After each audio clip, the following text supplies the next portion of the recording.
Hello everyone. Current affairs की series में 25 जुलाई पे हम पहुंच चुके हैं और यहाँ पर 10 नए करंट अफेयर्स के जो एमसीक्यूज़ हैं उसको आज हम डिस्कस करेंगे। This is brief introduction about me. My name is Prince Luthra, all India rank 577 from UPSC CSC 2014 batch. जो 10 एरियाज़ को हम डिस्कस करेंगे वो नाम मैं आपको आज बता देता हूँ। तो आज हम समर्थ प्रोग्राम के बारे में जानेंगे। सतकोसिया वाइल्ड लाइफ सेंचुरी, ये आपका ज्योग्राफी का एक क्वेश्चन रहेगा, लोकेशन बेस्ड क्वेश्चन होगा। महानदी को लेकर डिस्कशन करेंगे। देन अनपार्लियामेंट्री लैंग्वेजेस को लेकर यहाँ पर कुछ वर्ड्स को डिफाइन किया गया था before the session, monsoon session जो शुरू हुआ है उससे पहले, उसके बारे में डिस्कशन करेंगे। ट्विन चैलेंजेस, फाइनेंस मिनिस्ट्री के द्वारा एक स्टेटमेंट दी गई है। रादर फाइनेंस मिनिस्टर ने कहा है कि भारत जो है वो ट्विन चैलेंजेस को फेस करे। वो ट्विन चैलेंजेस कौन से वो देखेंगे। करंट अकाउंट क्या होता है इसके बारे में जानेंगे। सुप्रीम कोर्ट को लेकर एक क्वेश्चन रहेगा, एक इंडियन पॉलिटी की तरफ से question, role of attorney general को लेकर रहने वाला है। ये चीज़ भी करंट अफेयर्स में अपीयर हुई थी। अगर आप देखें तो काफ़ी सारे ऐसे एरियाज हैं जो कि स्टैटिक पोर्शन से हैं, जैसे इकोनॉमिक से हैं, देन ज्योग्राफी से हैं, इंडियन पॉलिटी से हैं, बट क्योंकि ये करंट अफेयर्स में थे इनके ऊपर क्वेश्चन हैं। कालाजार को लेकर एक डिस्कशन करेंगे। और रिसेंटली आपने देखा होगा कि एक कंट्री के साथ हमने कोलैबोरेशन किया जिसके बाद अफ्रीकन चीता जो है वो इंडिया के अंदर इंट्रोड्यूस किया जाएगा। इसको लेकर भी एक क्वेश्चन यहाँ पर डिस्कस करने वाले हैं। जो यहाँ पर कट ऑफ रखी गई है दैट इज ऑफ 6 मार्क्स, मतलब 6 तो आपको स्कोर करना ही करना है to be in the safe zone. 6 से ज़्यादा भी करेंगे तो भी चलेगा, बट हाँ पहले आपको टारगेट सेट करना है कि 10 में से आप कितना यहाँ पर टारगेट करके चलेंगे। तो सोचिए कट ऑफ इज 6, इससे कम भी टारगेट आप अगर आप स्टार्टिंग में देख रहे हैं, अभी अभी अपने वीडियोस को देखना या एमसीक्यूज को प्रैक्टिस करना शुरू किया, तो आप नीचे का टारगेट भी सेट कर सकते हैं। बट हाँ मेक श्योर कि आने वाले टाइम में धीरे धीरे आप अपने स्कोर को ऊपर लेकर जाएं। तो जल्दी से कमेंट सेक्शन में टारगेट सेट करिए। चलते हैं पहले क्वेश्चन के ऊपर। The first question is talking about Samarth program is related to. Samarth program जो रिसेंटली न्यूज में था ये किससे रिलेट करता है? क्या ये एग्रीकल्चर से रिलेट करता है, एजुकेशन से, स्किलिंग से, या फिर none of the above? 10 seconds आपके पास हैं, सोचिए क्या आंसर हो सकता है, फिर करते हैं डिस्कशन इसको लेकर। 5 सेकेंड्स मोर। चलिए देखिए, समर्थ प्रोग्राम वैसे कुछ टाइम पहले स्किलिंग को लेकर भी इस तरीके का प्रोग्राम आया था, और वो आया था टेक्सटाइल सेक्टर के अंदर। टेक्सटाइल सेक्टर के अंदर स्किलिंग को लेकर इस प्रोग्राम को लेकर आया गया था। अभी रिसेंटली जो न्यूज में था, ये था न्यूज में एक कोलैबोरेशन किया गया NTPC, national thermal power corporation. इन्होंने एक वर्कशॉप जो है वो ऑर्गेनाइज करी बायोमास यूज को लेकर, कि किस तरीके से एग्रीकल्चर एरिया से निकलने वाला जो वेस्ट है जिसको हम स्टबल कहते हैं, उसको वेस्ट करने की बजाय या फिर पराली को जलाने की बजाय, कि क्यों ना उसका इस्तेमाल जो थर्मल पावर प्रोजेक्ट्स हैं, जो प्लांट्स हैं, वहां पर जलाकर एनर्जी को फर्दर प्रोड्यूस करने के लिए किया जाए। ठीक है, तो क्या बायोमास का इस्तेमाल थर्मल पावर प्लांट्स में किया जा सकता है? तो इसको लेकर समर्थ प्रोग्राम जो था इसको लेकर आया गया और एक वर्कशॉप भी इसके ऊपर की गई। इवन तो अगर आपने स्किलिंग भी आंसर किया, समर्थ करके आपकी एक स्कीम है जो कि टेक्सटाइल सेक्टर में स्किलिंग को लेकर, तो सी के अंदर भी आप 1 मार्क अपने आपको देख सकते हैं। लेकिन मैंने आपसे पूछा था कि रिसेंटली ये न्यूज में क्यों था, तो जो बेस्ट आंसर होगा वो होगा यहाँ पर ए, एग्रीकल्चर एरिया और बायोमास एरिया को लेकर ये न्यूज में था। अब देखिए, जब भी समर्थ प्रोग्राम की बात होगी, अगर हम बात करें कि बायोमास को हम पावर प्लांट्स में कैसे यूज करेंगे, तो इससे आपको फायदे क्या होंगे? सबसे पहले तो देखिए, फार्मर्स जो अभी तक स्टबल को बर्न करते थे, जिससे कई बार उनके ऊपर कार्रवाई भी करी जाती थी, न्यूज़पेपर में भी आपने काफी बार आर्टिकल्स इस तरीके के देखे होंगे कि इससे एनवायरमेंट पोल्यूशन काफी ज्यादा होता है, तो इससे उनको इनकम का एक नया जरिया मिलेगा। और आप जानते हैं कि 2022 तक हमें फार्मर्स की इनकम को डबल करना, ये टारगेट रखा गया, वो भी हम आसानी से यहाँ पर कर पाएंगे। बायोमास का इस्तेमाल सही तरीके से किया जा सकेगा, और जो पावर प्लांट्स है उनको भी आप बेहतर तरीके से यहाँ पर यूज कर पाएंगे। एट द सेम टाइम जो कार्बन फुटप्रिंट होता है, अदरवाइज क्या होता, पराली को जलाया जाता, एनवायरमेंट पोल्यूशन होता, वो भी कई हद तक, कुछ हद तक आप कह सकते हैं यहाँ तक रुक जाएगा, और कार्बन फुटप्रिंट जो देश का है वो यहाँ पर रिड्यूस किया जा सकेगा। और वैसे भी हमने जो टारगेट 2070 का रखा है, कार्बन जीरो नेट, आप कह सकते हैं कि न्यूट्रल होने का, कार्बन न्यूट्रल होने का, वो भी यहाँ पर अचीव कर सकते हैं। जीरो कार्बन इलेक्ट्रिसिटी जो है वो भी लोगों के लिए प्रोड्यूस करी जा सकती है।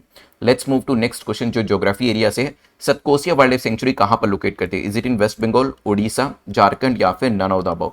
10 सेकेंड्स आपके पास है। 3 एलिफेंट्स की यहाँ पर डेथ हुई, इस वजह से Satkosia wild life sanctuary news में थी। एनवायरमेंटल कंसर्न्स, फॉरेस्ट कंसर्न्स यहाँ पर अराइज हुए हैं।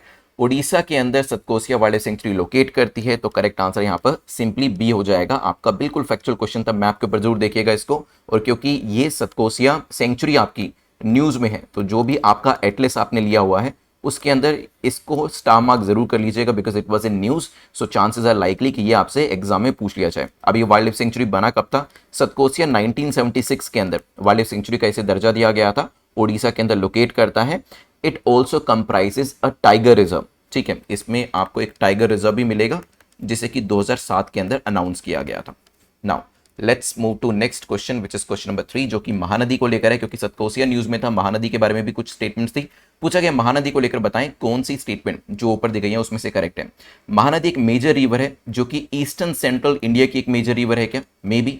महानदी जो है अपने हीराकुंड डैम के लिए जानी जाती है क्या? ये भी हो सकता है। क्या ये छत्तीसगढ़ और उड़ीसा राज्यों के अंदर बहती है और फाइनली बे ऑफ बंगाल में जाकर मिल जाती है? This is also possible. 10 seconds सोचिए, फिर करते हैं डिस्कशन इसको लेकर। वैसे महानदी की जो लेफ्ट बैंक ट्रिब्यूटरीज हैं और राइट बैंक ट्रिब्यूटरीज हैं उनके नाम भी पता होने चाहिए। क्वेश्चन हमने काफी बार डिस्कस किया है वैसे। चलिए, ये हिंट तो मैंने आपको दे दिया था कि क्योंकि उड़ीसा न्यूज में था, महानदी को भी हमने यहां पर एक क्वेश्चन बनाया तो मतलब उड़ीसा में ये लोकेट करती होगी। सो ईस्टर्न सेंट्रल इंडिया, ये स्टेटमेंट आपकी करेक्ट हो जाती है। यस, छत्तीसगढ़ उड़ीसा में से बहती हुई ये फाइनली बे ऑफ बंगाल में जाएगी। वैसे भी अगर हम यहाँ पे देखें, दिस इज द पेनिनसुलर, अगर प्लेटू की बात करें, उड़ीसा आपका यहाँ पर है, तो इवेंचुअली ये जो आपकी नदी है, जो रिवर है, वो बे ऑफ बंगाल में ही जाएगी। इसके अरेबियन सी में जाने के चांसेस काफी कम होते हैं। ना महानदी अपने हीराकुंड डैम के लिए जानी जाती है। तीनों ही स्टेटमेंट्स आपकी करेक्ट हो जाती हैं। करेक्ट आंसर क्या हो जाएगा? D will be the correct answer. ठीक है। नाउ वैसे लेफ्ट बैंक ट्रिब्यूटरी में अगर आपको याद हो, हमने शिवनाथ के बारे में देखा था। ठीक है, मंड, ये भी इसके एक लेफ्ट बैंक ट्रिब्यूटरी है। इब करके इसके एक लेफ्ट बैंक ट्रिब्यूटरी थी। ठीक है, राइट साइड में अगर आप देखेंगे, ओंग करके है, तेल करके है और जोंक करके है, ये इसकी राइट बैंक ट्रिब्यूटरीज हैं। Let's move to next question. वैसे यहाँ पे देख सकते हैं कि आप बे ऑफ बंगाल के अंदर ये मिलती हुई दिखाई देगी। क्वेश्चन नंबर 4 को देखते हैं, जो बात कर रहा है unparliamentary languages in the house को लेकर, कि बताएं कॉन्सिक्वेंसेस क्या हो सकते हैं अगर अनपार्लियामेंट्री लैंग्वेज का इस्तेमाल किया जाता है सदन के अंदर। So action can be initiated against any MP in the court, किसी भी एमपी के अगेंस्ट में एक्शन को शुरू किया जा सकता है क्या? सच अनपार्लियामेंट्री वर्ड जो कि मेंबर ऑफ पार्लियामेंट्स के द्वारा यूज किए जाते हैं, उन्हें इवेंचुअली डिलीट कर दिया जाता है ऑफिशियल रिकॉर्ड से। May be. 10 सेकेंड्स सोचिए क्या आंसर होगा। अभी रिसेंटली रूल 380 जो यूज किया जाता है उसकी बात करी गई थी यहाँ पर, और कुछ नए वर्ड्स जो है वो अनपार्लियामेंट्री लैंग्वेज के अंदर ऐड करे गए कि अगर हम इन शब्दों का इस्तेमाल करेंगे तो उसे ऑफिशियल रिकॉर्ड के अंदर जगह नहीं मिलेगी। अपोजिशन के लोग कह रहे हैं क्योंकि सरकार ये जानती है कि सरकार को क्रिटिसाइज किया जाएगा, इसी वजह से वर्ड्स को ऐड किया गया है। सरकार ये कहती है कि इस तरीके की भाषा का इस्तेमाल करना सदन के अंदर अच्छा नहीं है, और जो आम नागरिक जो इस तरीके की प्रोसेसिंग को देखते हैं, जो भी प्रोसीजर चल रहा होता है उसको देखते हैं, पार्लियामेंट को देखते हैं, तो उनके ऊपर भी इसका एक पॉजिटिव इंपैक्ट तो नहीं पड़ेगा कि हमारे द्वारा चुने गए जो लोग हैं वो इस तरीके की अभद्र भाषा का इस्तेमाल कर रहे हैं। ठीक है, एक्शन नहीं लिया जा सकता, action can not be taken against in the court against MP, लेकिन हाँ उनके द्वारा यूज किए गए जो शब्द होते हैं उनको डिलीट जरूर कर दिया जाता है। ये बात बिल्कुल ठीक है, तो करेक्ट आंसर हो जाएगा बी। अब यहाँ पे पूछा जा सकता है कि उनके अगेंस्ट में कार्रवाई क्यों नहीं करी जा सकती?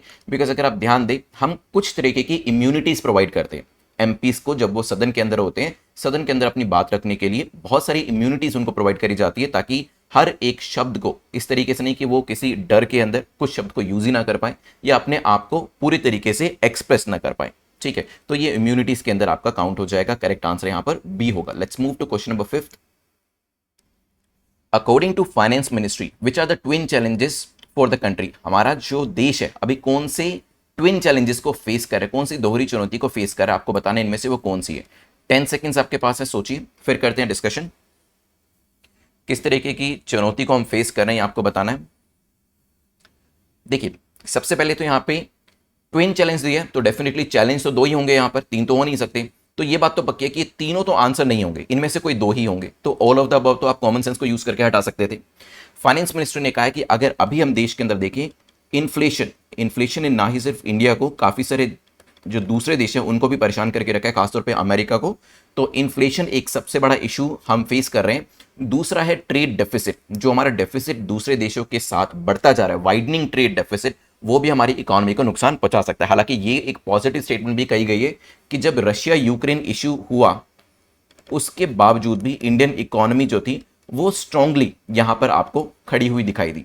रुपी डेप्रिसिएशन हो रहा है, बिल्कुल रुपी डेप्रिसिएशन हो रहा है, हालांकि इसे ट्विन चैलेंज के अंदर नहीं काउंट किया गया। अगर आप देखिए रिसेंटली $1 इज इक्वल टू, इसने अपना हाईएस्ट लेवल 80 रुपीज का टच किया था। ये भी अपने आप में एक प्रॉब्लमेटिक एरिया है, लेकिन जब रुपी डेप्रिशिएट होता है इसके कुछ फायदे नुकसान दोनों ही होते हैं, तो इसे अभी ट्विन चैलेंज के अंदर काउंट नहीं किया गया। ऊपर के जो दो एरियाज हैं उसको यहां पर ट्विन चैलेंज माना गया, दैट इज जो देश के अंदर इन्फ्लेशन बढ़ रहा है और जो ट्रेड डेफिसिट हमारा बढ़ता जा रहा है। ठीक है, यहां पर करंट अकाउंट डेफिसिट को लेकर भी कुछ आंकड़े दिए थे, क्वेश्चन नंबर 6 के अंदर हम उसको देखेंगे।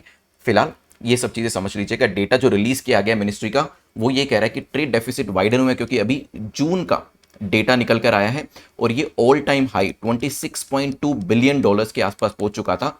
और इसके अंदर इंपोर्ट जो है वो काफ़ी ज़्यादा बड़ा है। ऑफकोर्स एक्सपोर्ट हमारा इंपोर्ट के कंपैरिजन में उतना कुछ खास नहीं है। चलिए चलते हैं नेक्स्ट क्वेश्चन के ऊपर। जो 2023 की सीरीज है इसे आप exam.netmoc.com पे जाकर चेकआउट कर लीजिएगा। अपना शेड्यूल भी बनाए तो प्लीज़ डे वाइज अपना शेड्यूल बनाइएगा ताकि आपको पता हो कि हर दिन आपको कितना सिलेबस कवर करना है, हर वीक आपको कितना सिलेबस कवर करना है, हर मंथ आपको कितना सिलेबस कवर करना है। क्योंकि अगर आप डेज में पीछे रह रहे हैं तो कहीं ना कहीं वीक्स का भी सिलेबस आप कवर नहीं कर पाएंगे, और जब वीक्स का सिलेबस कवर नहीं कर पाएंगे तो मंथ का नहीं हो पाएगा। इवेंचुअली आप यहाँ पे एक अंदाजा लगा सकेंगे कि by the end of the year जब एग्जाम आपके सामने होगा तो सिलेबस कंप्लीट नहीं हो पाएगा आपका। तो यहाँ पे आप बेटर डिसीजन ले सकते हैं जब आपको पहले ही पता चल जाए, 6 महीने 8 महीने पहले ही पता चल जाए कि जो सिलेबस है वो आप कंप्लीट नहीं कर पा रहे। और जब आपको पहले ही पता चल जाएगा तो आप जो अननेसेसरी चीजें होती हैं उसे पढ़ना बंद कर देंगे। हो सकता है 2 न्यूज़पेपर पढ़ रहे हो, आप एक ही न्यूज़पेपर पढ़ेंगे क्योंकि आपको पता है कि पूरा सिलेबस अदरवाइज आपका कंप्लीट नहीं होगा। ज्यादा यूट्यूब देख रहे हैं तो समझ में आ जाएगा कि उतने ज्यादा वीडियोस भी आपको देखने की जरूरत नहीं है, पहले आपको बुक्स को कवर करना है। तो ये चीजें डेज, वीक, मंथ के अंदर इसलिए बनाई जाती है ताकि आपको पहले ही एक आइडिया लग जाए कि कब कब आपको सिलेबस जो है वो कितना कितना कवर हो जाना चाहिए। Let's move to next question which is question number 6। 2 statement देखिए आपसे सिंपली पूछा कि बताएं कौन सी स्टेटमेंट आपकी करेक्ट है। Balance of trade measures the gap in earnings and expenditure on export and import of goods and services. Balance of trade क्या मेजर करता है? ये मेजर करता है कि अर्निंग्स और एक्सपेंडिचर जो एक्सपोर्ट और इंपोर्ट गुड्स और सर्विसेज को लेकर है उसमें कितना गैप है। Current account also factors in the payment from domestic capital deployed overseas. Current account इस चीज को भी कंसिडर करता है कि डोमेस्टिक कैपिटल हमारा दूसरे देशों के अंदर कितना डिप्लॉय है और उससे कितना पेमेंट हो रहा है। अभी यहां पर 10 सेकेंड्स आपके पास है, सोचिए क्या आंसर होगा, फिर करते हैं डिस्कशन इसको लेकर।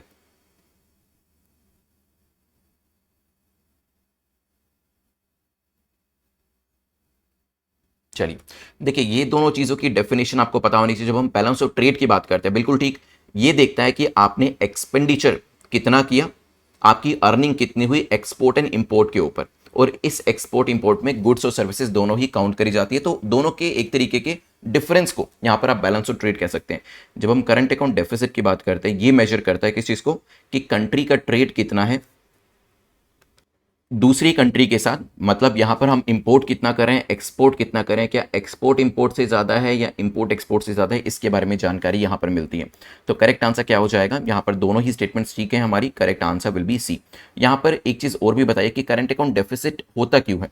देखिए बहुत बार जब आपका देखिए इंपोर्ट ज़्यादा है एक्सपोर्ट से, या आप इसको दूसरी तरीके से भी कह सकते हैं कि एक्सपोर्ट इंपोर्ट से कम है, मतलब अनकंपेटिटिव एक्सपोर्ट होगा, मतलब लोग आप एक्सपोर्ट ज़्यादा कर ही नहीं पाएंगे क्योंकि आपके एक्सपोर्ट का प्राइस काफ़ी ज़्यादा है। इट मीन्स दूसरे देश किसी दूसरे देशों से ही चीज़ें लेना पसंद करेंगे आपके कंपैरिजन में। जो चीज़ आप 100 रुपये की दे रहे हैं दूसरी कंट्री उसी को 80 रुपये की दे रही है, तो वो आपसे लेना पसंद नहीं करेंगे। ठीक है, हम लोग इंपोर्ट ज़्यादा कर रहे हैं, ये भी एक प्रॉब्लम हो सकती है। हमारा एक्सचेंज रेट हमारे फेवर में नहीं है, ठीक है, एक्सपोर्ट सेक्टर डिक्लाइन कर रहा है और हमारे देश में इन्फ्लेशन ज़्यादा, तो डेफिनेटली बाहर भी जब आप चीज़ें बेचोगे तो वो ज़्यादा पैसों की बेचोगे और इंपोर्ट भी ज़्यादा एक्सपेंसिव ही आप यहाँ पर लोगे।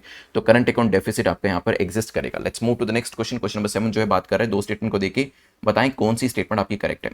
कॉन्टेम्प्ट ऑफ कोर्ट, ये जो एक्सप्रेशन है इसे कॉन्स्टिट्यूशन के अंदर डिफाइन किया हुआ है। May be supreme court can punish any person for its contempt. Supreme court किसी भी व्यक्ति को अपनी कॉन्टेम्प्ट के लिए पनिश कर सकती है। 10 सेकेंड्स सोचिए, फिर करते हैं डिस्कशन।